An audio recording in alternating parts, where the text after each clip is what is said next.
头2天给考研的孩子整了一顿。那天正好是考研前一天晚上，我寻这得吃点好的，也不光是为了加油，主要我怕他们考完了没心思吃了，给他们做了个尖椒肉丝饼，还有个新加坡辣螃蟹。既然这盒没扔，你们买就认准这包装就行。这玩意儿我也不知道真假的，但是我觉得跟我在新加坡吃的味儿是一样的。完，我寻思这晚上不得干通宵啊，做了个草莓冰点提提神。完，他们说哥你别整那没用的，那玩意儿提神这一块，咱说心里话，提神这玩意儿啥玩意儿有肘子提神呢？咱说。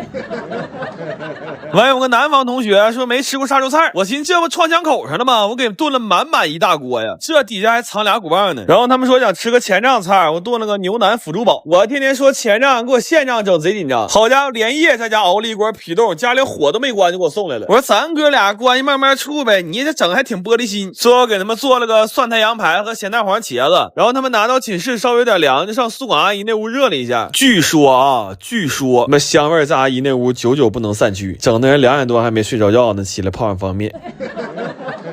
然后有同学元旦不回家，我给他们带了不少自嗨锅，正好最近拼多多6周年活动，花1块钱就能秒整箱9盒自嗨锅。这毛耳旺自热火锅贼入味，还有梅肉饭和山牛煲饭都嘎嘎香。你们直接点我评论区链接抢就完事儿了。但我嘱咐他们千万别拿这玩意儿上学校食堂吃去啊！江湖上盛传一句话叫万事留一线，日后好相见呐。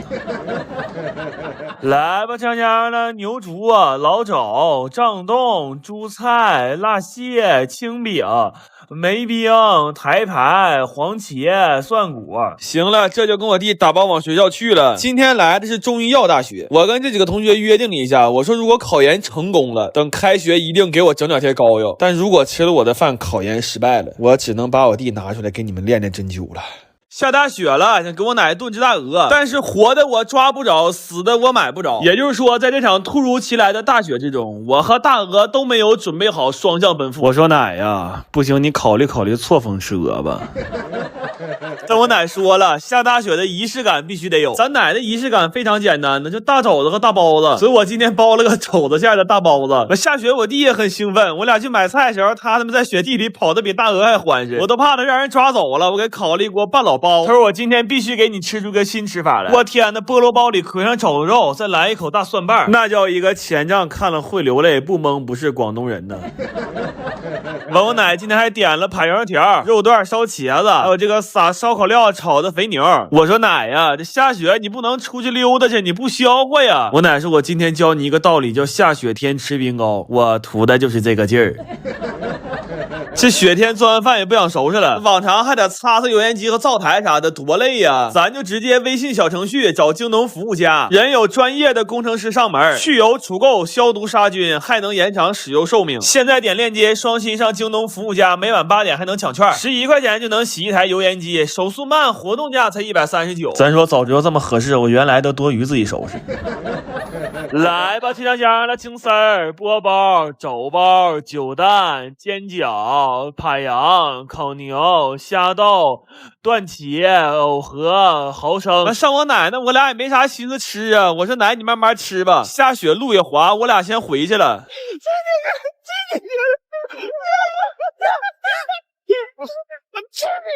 我吃我最近特别想吃麻辣火锅，然后平时我还爱看炒火锅底料的视频，那大锅下料感觉特别爽，所以我买了400斤调料和800斤牛肥油。我打算用前2天买的那个1.4米大铁锅在家做一次试试，看看是不是也这么过瘾。但是炒料之前有很多的准备工作需要做，这里边处理干辣椒是最痛苦的，因为它实在太呛了。我当时咳嗽的肺子都要出来了，就感觉咳一下全身都在共振。真的，就处理辣椒的那天里啊，我们家楼道的声控灯我们给磕成常亮的了。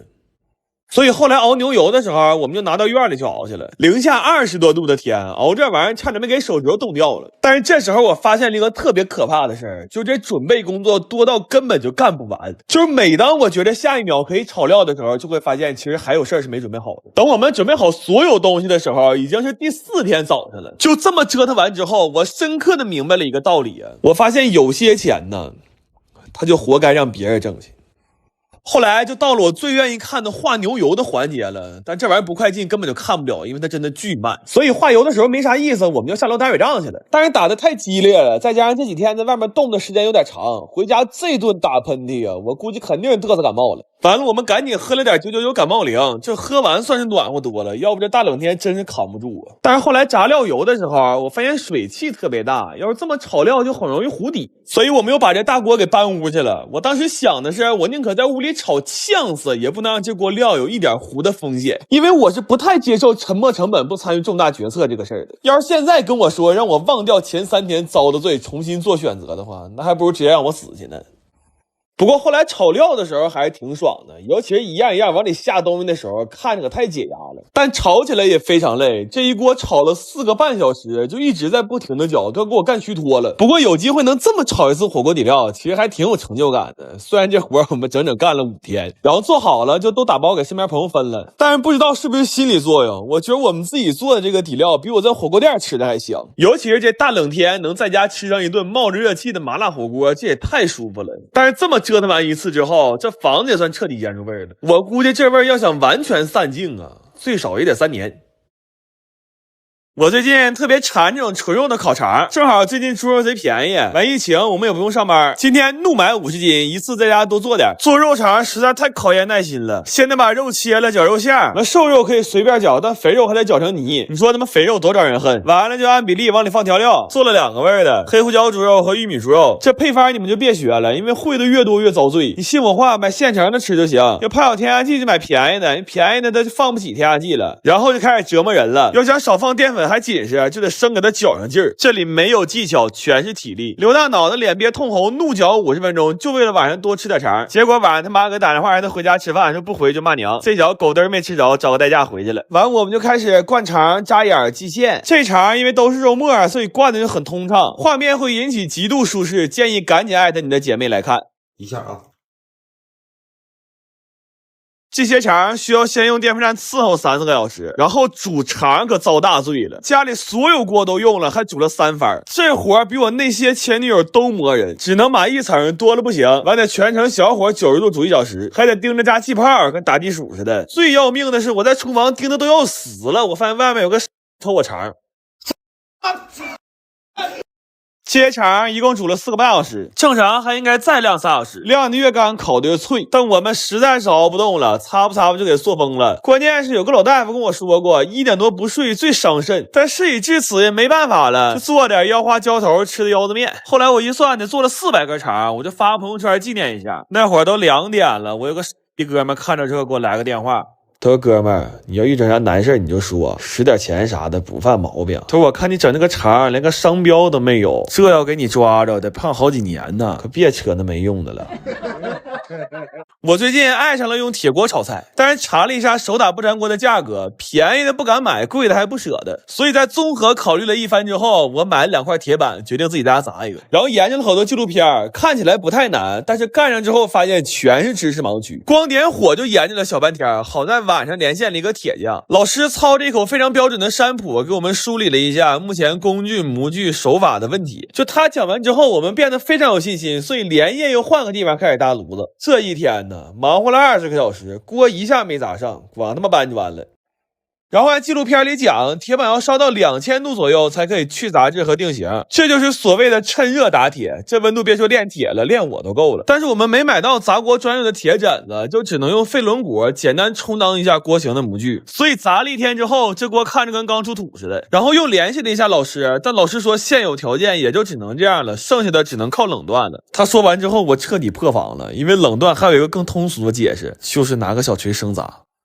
然后砸了1宿之后，简单抛了个光，这回看着顺眼多了。接下来就是著名的36000锤了。完，我们寻思先找个地方蹭会空调，没想到变成了大型社死现场。认识我们的跟看猴似的，苦苦照相；不认识还以为我们要砸店呢。然后在那干坐着，实在太尴尬了，就随手买了几个冰激凌，结果发现意外的好吃。本来挺 emo 的，吃完马上来电了，甚至觉得抡大锤都有劲儿了。然后回砸鱼鳞纹的时候，从天亮砸到天黑，砸完感觉胳膊都没知觉了，但是就是手艺太差了，这纹路不太像鱼鳞，都有点像狗啃的。然后连夜开了个锅，又火速煎了个鸡蛋。这个锅在经历了将近10万次的捶打之后，终于不负众望的变成了一个嘎嘎粘的大粘锅。我吐了我。后来发现是开锅的问题，就耐下心来又重新开了一遍，然后没放油，打了个鸡蛋试试。这回它终于变成了一个超级不粘的不粘锅。忙活了3天3夜，一共没睡上10个小时，这锅现在比我命都金贵。然后做了一碗富含铁离子的茄卤凉面，还买了几个好吃的冰激凌。这个夏天呢，有这3样我可太满足了。那么至此呢，人生3大苦啊，我们已经有幸体验到其中2样了。如果有一天我的 IP 定位变成了江浙一带，那大伙就消停在家等视频吧。趁现在还能喘气儿，我一定找机会体验一下撑船的乐趣。我最近发现哈尔滨也太能整活了，就现在你们看着的每一样东西单拿出来都足够我们本地人见证一辈子了。那既然尔滨你要这么搞的话，就别怪我也不老实了。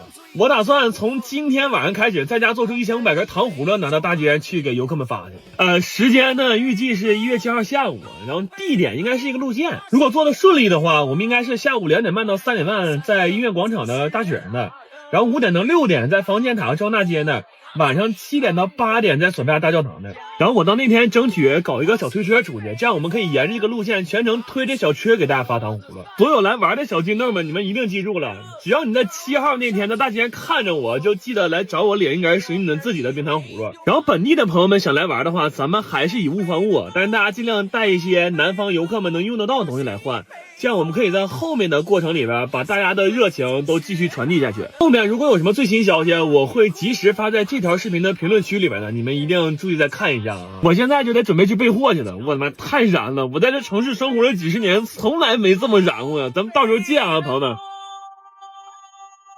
我最近突然爱上了费列罗，但是这一小盒在超市就卖7、8十，吃个2、3盒就有点爱不动了。然后我研究了一下它的构造和配料表，看着也不太难，所以我打算试试看能不能做满这一罐，在家实现费列罗自由。不过通往自由的路上总是充满了崎岖，这第一步扒针呢就给我们难住了。我们试了很多办法，用车压、用砖头砸都没什么效率，后来给我们逼的都快用牙刻了，折腾了10来个小时才把这30多斤针子都扒完。这个过程实在太让人绝望，夯夯干了一宿啊！等天亮我一抬头发现我弟那俩腮帮子都不一边大了。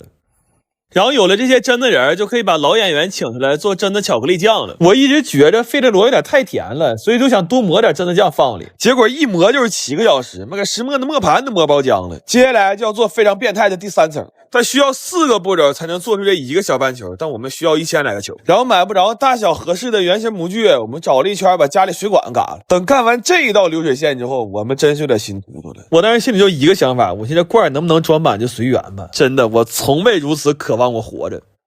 后来寻思先吃点东西缓一缓吧，正好我最近挖到一款韩式自由火锅，这一大箱才花了1块钱，而且配料贼多，这波纹面配上韩式汤底，味儿也特别正。现在拼多多有美食体验专场，每人现抢1份8盒必品阁的自由火锅，多种口味让大家尝购。试吃链接我放评论区置顶了，链接在这儿还能抢，你们也赶紧去看看吧。然后吃完饭之后，就把现在有的3层都组到一起了。最外面那层除了要用到榛子碎，还会用到巧克力和椰子油，恰好这2样罪我都遭过。这一把干苦的巧克力，还有这一碗底椰子油，已经是半年前的事了。果然互联网是有记忆的呀。完了裹最外层的时候，我去偷点懒，就买了好多药丸盒当模具，但是脱模之后发现给巧克力做成大力丸了，后来到底还一个一个手动干，再拿到外面冷藏一下，这自制费列罗就算完成了。掰开一个看了看，这个流心状态还是挺好的，然后对比了一下，在外观来讲我们做的和原版还是有区别的，当然口味和口感是非常相近的，甚至我认为自己在家做的还会更香一点，成本也省了好多，自己在家做合到最后是1块2一个，但前提是得能熬5天大夜。不过唯一的不同是我们自己做这个巧克力需要有一个门槛，就是得会竖刺儿，因为吃的时候总能听着嘎嘣一声，后来发现吐出来了少许榛子壳。微霞5毛出。